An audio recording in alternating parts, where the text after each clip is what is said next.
What is up, you guys? Today I'm going to be reacting to a body analysis video, or an analysis video of nonverbal communication. So let's get right into it. And in today's video, we're going to be analyzing the nonverbal communication of Alec Baldwin in regards to the Rust tragedy that happened in 2021. More on that in just a second, but on a more lighthearted note, happy 2022.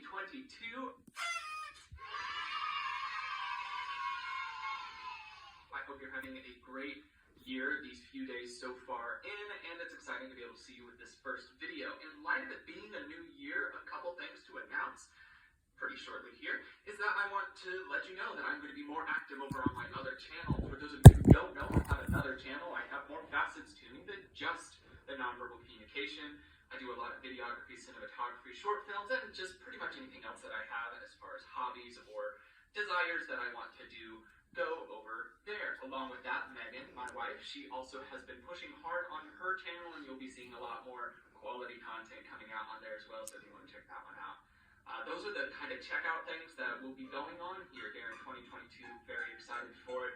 I think that's enough talking about all the various things, though. Let's go ahead and roll the intro, and then we'll dive right into a timeline of Alec.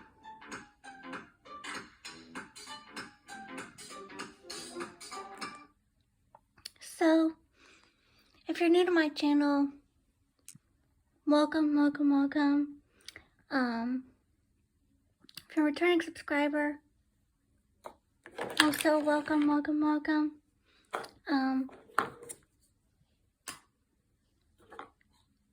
I'd like to welcome all of you to my channel if you're new and a returning subscriber. So, please don't forget to rate, comment, click that subscribe button, because I do make new videos every single day. Yeah, let's get into the video.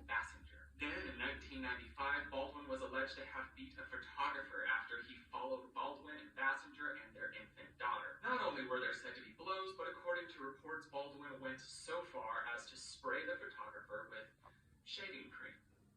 In 2002, Baldwin and Basinger split in divorce. It was stated that Baldwin was ordered to go to anger management classes and take a parenting course in order to get phone call privileges with his daughter.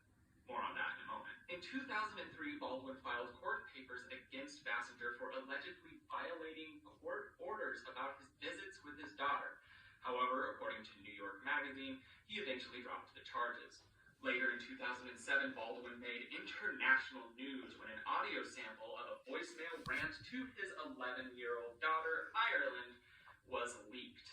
In the message, he exploded in frustration after she missed a scheduled phone call with him, which was part of their visitation. He called her a rude, thoughtless little pig amidst other equally distasteful statements. During this time, Baldwin was in the middle of a 3-year custody battle with... Who says all that to a child? You know, when you're 11, you've got you've got school, you've got homework, you've got stuff going on. So, his ex-wife Basinger for Ireland. Later on in 2011, he had an unpleasant interaction with an American Airlines associate when he was kicked off a flight for poor behavior. Allegedly, a flight attendant had asked Baldwin to turn off his phone, and he rudely refused, took his phone into the lavatory, slammed the door, and locked himself in there. Later, he claimed that he was playing Words with Friends, and that he was singled out because of who he was, and that flying had become like a Greyhound bus experience for him. He had also attempted to shift the blame of his actions to the attendant's tone for getting the best of him. In 2012, a photographer filed criminal charges against Baldwin for punching him and shoving him after he had taken pictures of Baldwin and his fiancée outside of the courthouse. Later in 2013, Baldwin's newly debuted talk show was canceled after only 5 episodes. Reports say that the decision had to do something with yet another of Baldwin's tirades at a photographer. However, this time he hurled homophobic slurs, and the entire also released a slew of homophobic tweets to a reporter who had falsely reported that Baldwin's wife had been on social media during a funeral. Still in 2013, he attacked a photographer who had been following them, and within the same year, he was accused by TMZ of assaulting and using racial slurs against another photographer. Baldwin denied the claims and took the position of the thought of him saying something so ignorant and terrible to be one of the most outrageous things he had heard in his life. In 2014, Baldwin was arrested and charged with disorderly conduct after he got belligerent with two police officers who had stopped him for riding his bicycle illegally the wrong direction down a street. He was cuffed and taken later to the station. In 2016, he sued an art gallery owner for selling him a counterfeit painting. The owner responded by clarifying that the painting was quite real and that Baldwin had oddly waited around 6 years before bringing up any complaints about the piece, and that he had dodged roughly $16,000 in sales tax during the transaction when he had purchased it. All fascinating things. Later on in 2017, we saw Baldwin in a public argument regarding him knowingly filming an adult scene with a 16-year-old girl when he himself would have been around 48 at the time. He denied having any idea of her age before the shoot. So, please let me know down in the comments below what you guys think of this video.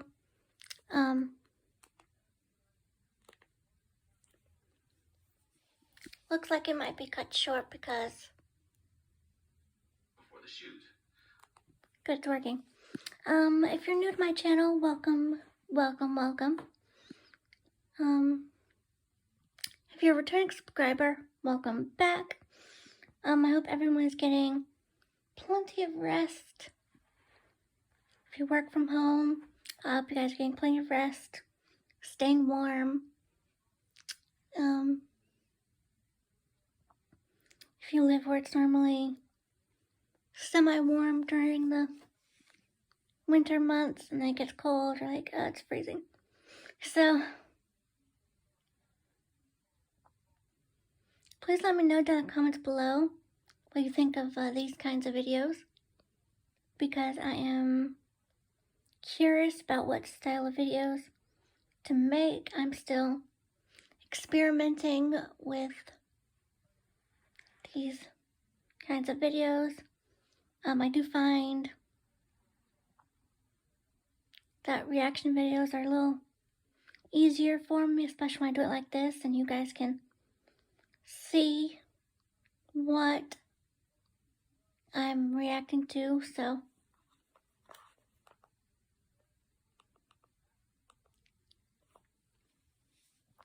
please don't forget to write down in the comment section below what kind of videos you want me to make, because I'm curious and I'm still trying to figure out what kind of videos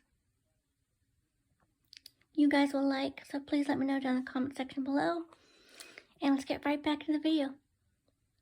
Later on in 2020, Baldwin was announced to be starring as the lead role in a film he was also producer of called Rust. It was to be a Western piece set in the 1800s and was intended to be a drama and action-filled film. When asked by the Hollywood Reporter how confident he was in his skills of horseback riding and familiarity with firearms, he responded, quote, "They're always ready.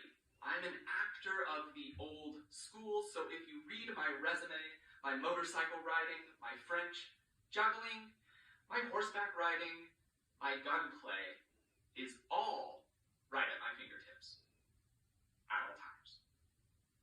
Later on in 2021, this brings us to the incident itself. On Thursday, October 21st of 2021, Alec Baldwin fired a prop gun that injured the director and killed their DP, Halyna Hutchins. Hutchins was a talented cinematographer who had originally come from the Ukraine. She had been updating her social media followers during the days leading up to her tragic death. Baldwin is facing heat surrounding the circumstances that led up to this loss, and accusations of cutting budgetary corners, ignoring safety protocols, understaffing, overworking, and underproviding for the crew members have become public. In response to the outrage, Baldwin released an interview addressing the matters. That is what we will be looking at today, will be that interview. We'll pour through every bit of it that we can and talk about it at the very end with some of the details where we can hopefully find some direction on this. I think that's enough talking. I think that's enough backstory. It is time to begin into the actual read.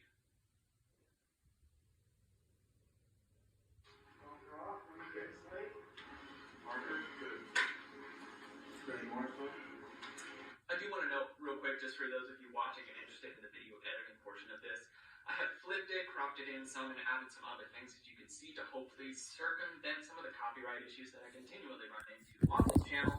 So hopefully you're seeing this. If you're not, Sorry for the camera moving a lot. It's just when one hand gets tired, I switch to the other, and yeah, I don't have a camera stand. I don't have all the stuff, all the necessities that a YouTuber should have. I'm talking to no one right now. And if you are, that means that this was hopefully at least somewhat reliable. But I just want to make note of that. Let's go ahead and continue forward. Alec, thank you for doing this. You haven't said much in public since that tragic accident. Why speak out now? Well, I think that there's a criminal investigation, and that could be a while. Okay, so I'm going to go ahead and start with something that I'll just note about the dynamic between these two, which is actually maybe, I don't know, it might be more reassuring for us to be able to see. So the interviewer says, a greeting to Alec, and Alec does not respond on any level, and just take that as you will as to their dynamic. Perhaps Alec is just super somber here. It could be, he could also just be showing that he doesn't have a lot of respect or appreciation enough to respond to said interviewer. Even though they are rolling and this is going to be publicized, he still doesn't see fit to respond to the interviewer. It is a small little thing here, and it could be nothing at this point. I don't think it is because of some other things that play out later on in the interview, but I did want to make note of it this early on. Let's continue watching. There's all kinds of civil litigation, and I felt there were a number of misconceptions. Most of it from sources I really wouldn't concern myself about, but a couple that I did concern myself about, where there were these authoritative statements about this is what happened. The Sheriff's Department hasn't even released a report to the DA yet. Just a second here. I'll comment on some of the content here in a second. Also, on the side of ABC, this is heavily edited. Even while trying to gather this footage myself, I could see multiple and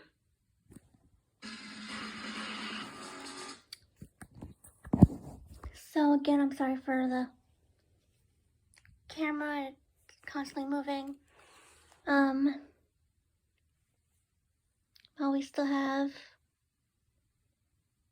a minute, I'd like to take this opportunity to say, please don't forget to follow me on all my social medias. My Facebook, TikTok, Instagram, Snapchat, and like I said, I'll work on creating a Patreon account, so with certain tiers. So if you guys are enjoying this video, don't forget to smash that thumbs up button, hit that notification bell so you're notified when I make new videos, and please don't forget to subscribe, and remember, sharing is caring. And let's get right back into the video.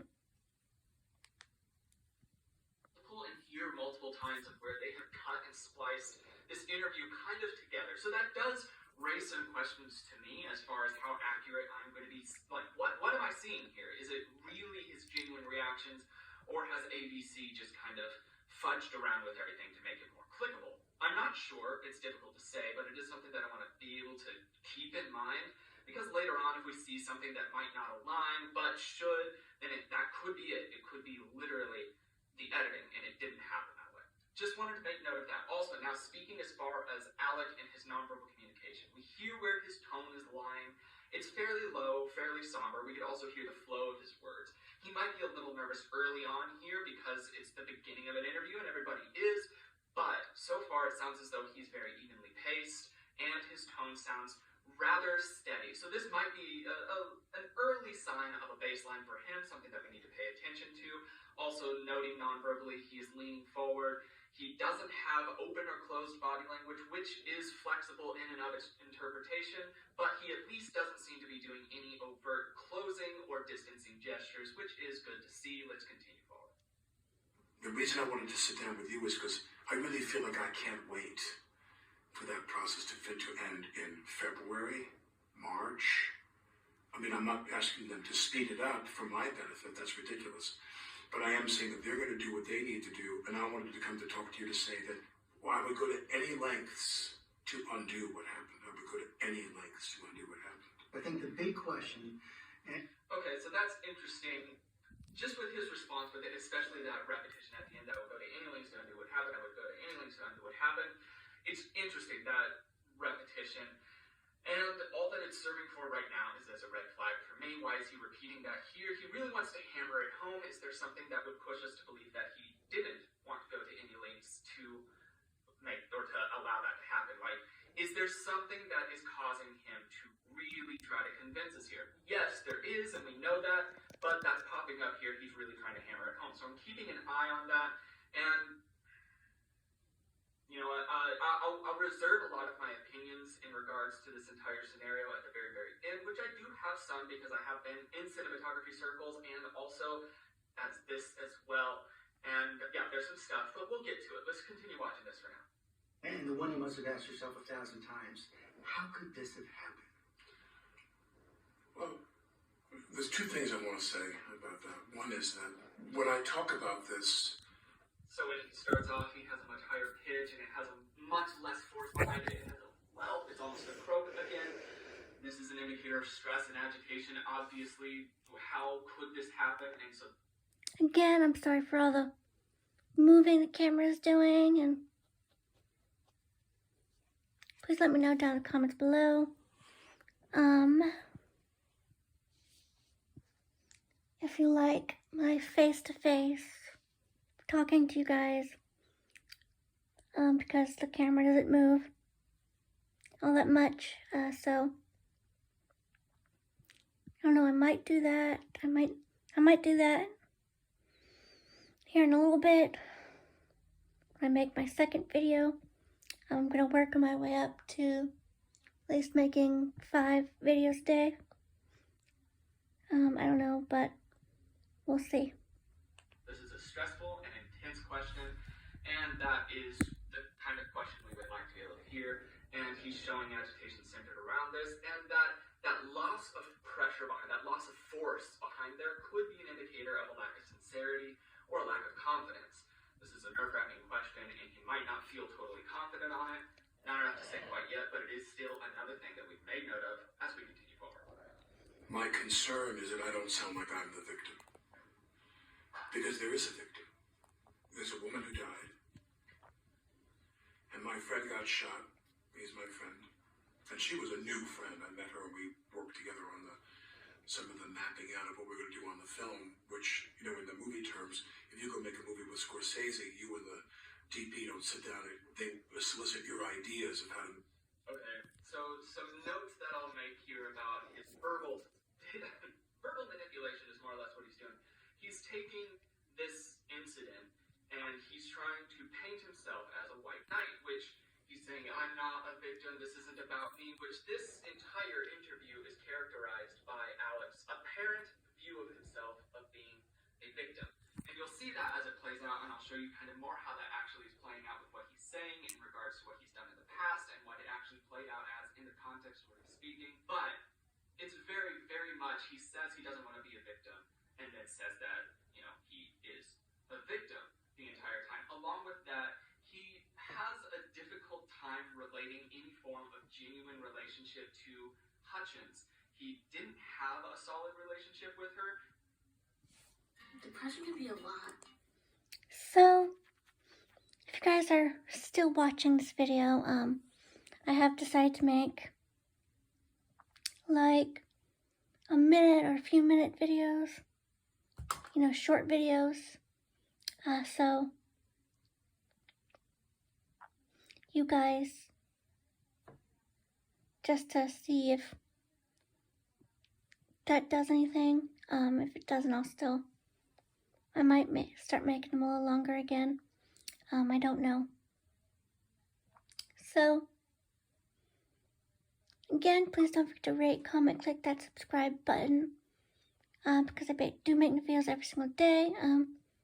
Don't forget to hit that notification bell, hit the thumbs up button, and don't forget to subscribe, because that does let YouTube know that you like what I'm doing, and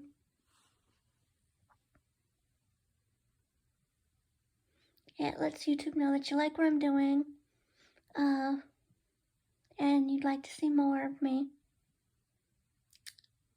So,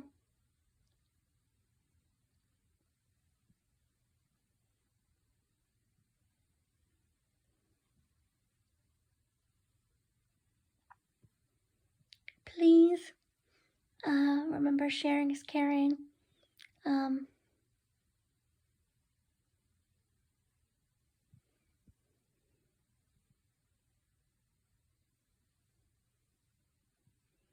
Yeah, so we'll be back in the video in about, let's say, 10 seconds.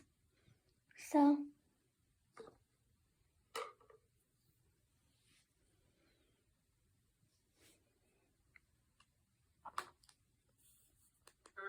And everything that he's talking about here is just centered around the work side of things. They weren't friends on any levels, they were simply co-workers who he may have appreciated for work ethic, but they were not friends, from what you could see from their actual life patterns and what he's saying here. Just wanted to make note of those things, fascinating things that really do kind of have some way in this. We'll see how later on. Make the film, you know what I mean? In the case of Helena, we sat down collaboratively and talked a lot about what we wanted to do in that precious amount of time we had. But I want to make sure that I don't come across like I'm the victim, because we have two victims here. And the second thing is that all of what happened on that day leading up to this event. I'm going to pause it here because he's about to do another really gross thing, but he's still harping back around to that. There's two victims, and he's talking about the other people, and now he's already going to start blame shifting from himself to everyone else. We'll see this play out, and this is Alec's MO. It's never his fault. It's always somebody else's fault around him, which we've seen, as I hope you caught on in the past, is what he does in times of confrontation that he also may or may not instigate. So those are character traits that we need to know about Alec, and we'll see them pop up here as well. So let's watch. Was precipitated on one idea, and that is that Helena and I had something profound in common. And that is, we both assumed the gun was empty, other than those, dummy rounds. I want to get into more detail. So here he's trying to compare himself to the person who has been killed. He is the same as she is. And in that they just assumed that the gun was empty. Now there's more to this, obviously, and we'll unpack that as well. And yes, technically that might be a true assumption, is that she thought it was empty, and maybe he thought it was empty. That's still a question, we'll get there. Maybe he thought it was empty, and so they're the same that way. But his reason for doing that is to draw that connection between himself and the victim herself, the one who passed. That, you know what, it wasn't necessarily all his fault. It was also maybe kind of her fault too, because she also thought it was empty. So also her. It's just, I don't know. It's very early on into this interview, and he's already doing some really kind of sleazy things. But have hope, there's more coming. The day in a minute, but let's take a step back. What was it that drew you to this project in the first place, to Rust? I worked on a project with Joel before. Joel Susan. Right, he did this movie, Crown Vic, that I produced. And Joel and I stayed in touch, we're friends, and I loved Rust. He said, I want to send you this.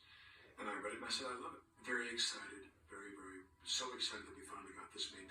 So this entire portion of it is characterized by him shaking his head no, just and I love it, blah blah blah, and it's just consistently no. Now the no's are pretty macro; they're large enough that it could be conscious movements, and that could be related to the unbelievableness nature of it. A lot of people will do that when they're talking about something that seems incredible.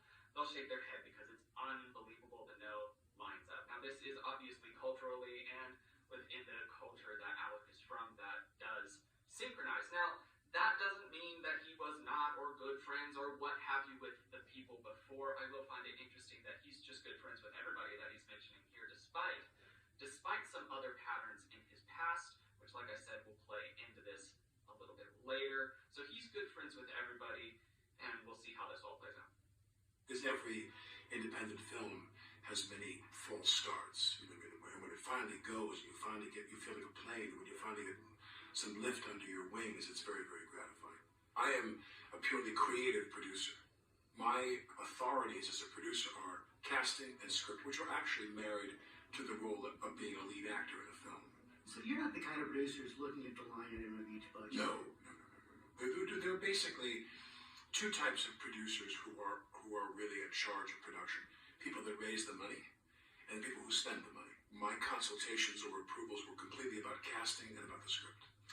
So this is letting us know just a little bit of the role that Alec is saying that he played in this. So you'll see here that in this story, Alec is either one, a very inept gun handler, firearm user, and it caused the worst accident that can happen to happen because of his ineptitude, or alternatively, he did something very cruel.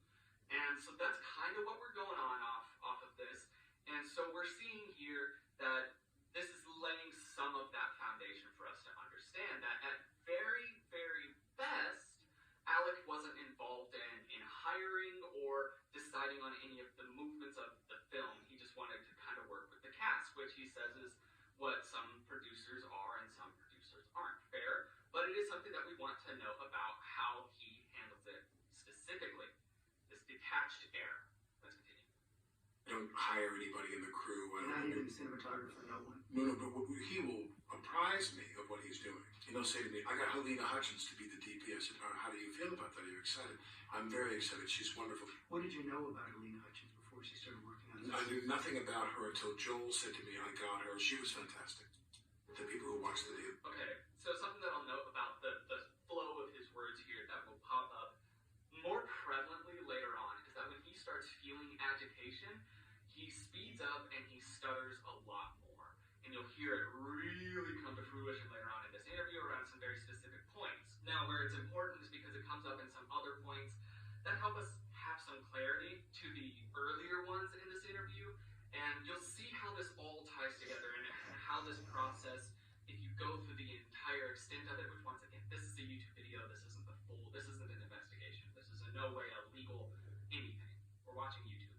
But if you go through the entire extent of this and you start picking everything apart, detail by detail, along with cross-referencing, and also having character checklists throughout the background and back history of the person, you can start to really understand what they do non-verbally later on and what it means. So this is kind of what we're going to be able to see is all of this mass of detail come together so that we can understand Alec in this situation. Let's continue. They said that her work was beautiful.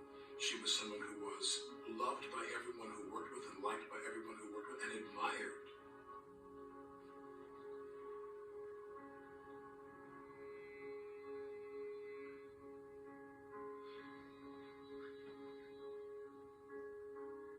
Okay, so we know that he doesn't know Hutchins too well, even by his own phrasing of things.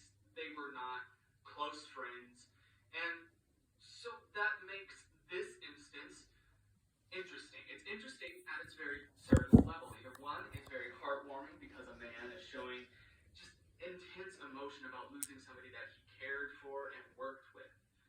That would be the positive side of this. Either that, or alternatively, and kind of indicated possibly by his nonverbal communication, is that he's forcing out some tears here to be able to really hammer home his part, aka manipulate you. Now, the only reason that I think it might be that is because of how quickly, once again, it sets onto his face. Within about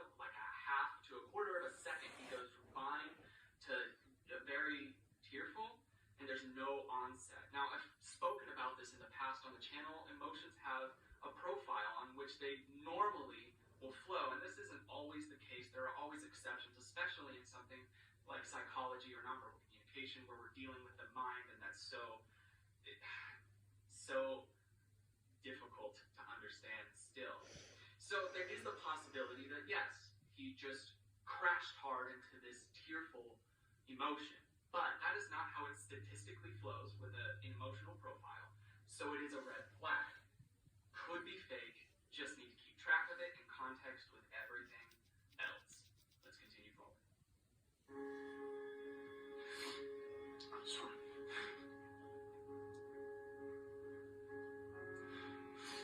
But admired by everybody who, So this does seem to be fairly genuine. It is synchronized across the bottom and top half of his face. He is sniffling. From what you can hear, it sounds like it's a genuine sniffle. It's not just a dry, fake one. And it's difficult to see because of the resolution of the video, but it does seem as though his eyes are inflamed. Now, this is all pushing me to believe that it would be a genuine emotion, except for that early onset. So with that early onset, but now with the genuine display, if I did not know who Alec was, my question would be, has he been trained in the performing arts to be able to display genuinely while not being genuine? And sure enough, he has. So it still is not counteracting his earlier, possibly fake onset. We just have to keep that in mind as we continue forward. who worked with her. The day that I flew there, they'd been shooting for a week already. I come the following week on the 11th. That night of the 11th, I had dinner with Helena and Joel. And we talked about some of the compositions I was thinking of to, That was the first time you met? first time I met Helena, yeah. What was your first impression? When I met her, I knew she had that spark. I knew she had that flint to her, that she was going to get that day's work done and get the shot that she wanted. She was very focused. She had a vision for She the was film? very focused. We had a discussion about compositions of shot. So he does use that. She was very focused, repetition as well. So maybe that is something that's in his verbal patterning, is that he uses that repetition. Could be because he's an actor or on-screen talent that's something that he just does. There is that possibility. I am keeping mind of it. But if I remember correctly, and correct me if I'm wrong in the comments below, because this one I forgot to take notes on specifically. If I remember correctly, this film, the entire thing was set to be shot within 21 days. So a number of the days have already passed of this shoot, and now he's finally meeting Hutchins for the first time, and he's trying to pull out this thing that they were like, pretty good friends, or becoming new friends, or they were even at any level friends at the point of this incident. I don't know, I'm not sure. I would say that that's a pretty short amount of time, but you can make a friend in that short of amount of time. It just is a question of the depth of that relationship. If that does make sense, just helping us add some context to all of the personal dynamics between this everything. Also, when she was shooting these beautiful tableaus of the West, she had that intensity. Every day you went to work, she would say, "Good morning, how are you? How was your evening?" Boom, it was small talk, go. We weren't going to hang out and chit-chat or whatever.